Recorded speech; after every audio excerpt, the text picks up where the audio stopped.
पाकिस्तान में तो आज़ादी का जश्न धूमधाम से मनाया जा रहा है, लेकिन बैरून मुल्क में भी कौमी तरानों और सब्ज परचमों की बहार है।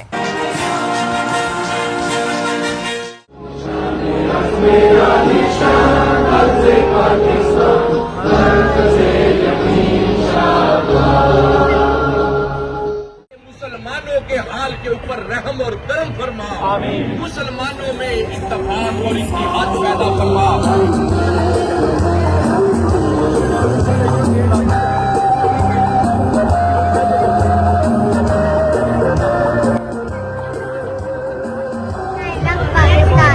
पाकिस्तान जिंदाबाद।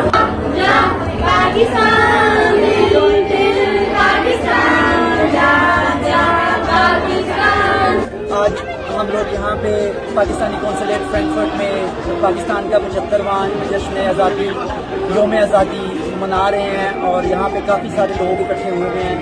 तो मेरी दुआ है कि पाकिस्तान काफी अमन शादोबाद रहे और खुश रहे। पाकिस्तान जिंदाबाद। तमाम अहले वतन को जश्न आज़ादी की खुशियाँ बहुत बहुत मुबारक हो। और मैं तो आज के दिन यही कहना चाहूँगी कि अल्लाह पाक हमारे वतन प्यारे वतन पाकिस्तान को अपने ईमान में रखे। पाकिस्तान जिंदाबाद। और हमारी दुआ है कि अल्लाह ताला जिस मकसद के लिए पाकिस्तान बना था उस मकसद पे आ जाए और पाकिस्तान के मामलात हल हो जाए। मेरा बस यही पैगाम है कि अल्लाह ताला पाकिस्तान को अपने ईमान में रखे। 75 years of Pakistan जिंदाबाद।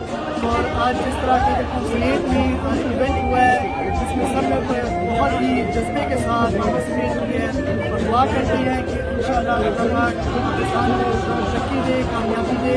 हमारी नई तमन्ना है, दुआएं हमेशा साथ हैं।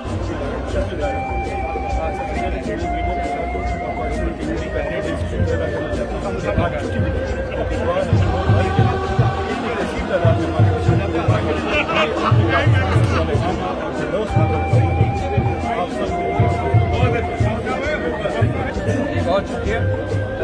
सबसे पहले तो मैं अपनी जानब से और अपने रफ़क़ाए कार की जानब से तमाम पाकिस्तानियों को आज़ादी की 75वीं सालगिरह पे मुबारकबाद पेश करता हूँ।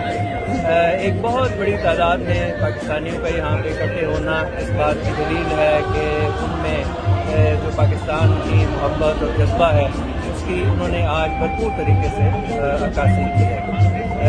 आज हमें इस बात का एक बार फिर अदा करना चाहिए कि हम अपनी तमाम तर कोशिशें और कुव्वत में अपने मुल्क पाकिस्तान की तरक्की और खुशहाली में हिस्सा लें। बहुत शुक्रिया जी। मैं भी मुबारकबाद पेश करता हूँ कि इनकी काविशों की वजह से जो पाकिस्तानी है इतनी बड़ी तादाद में यहाँ पे इकट्ठे होकर उन्होंने इस तकरीब को कामयाब किया है। जी।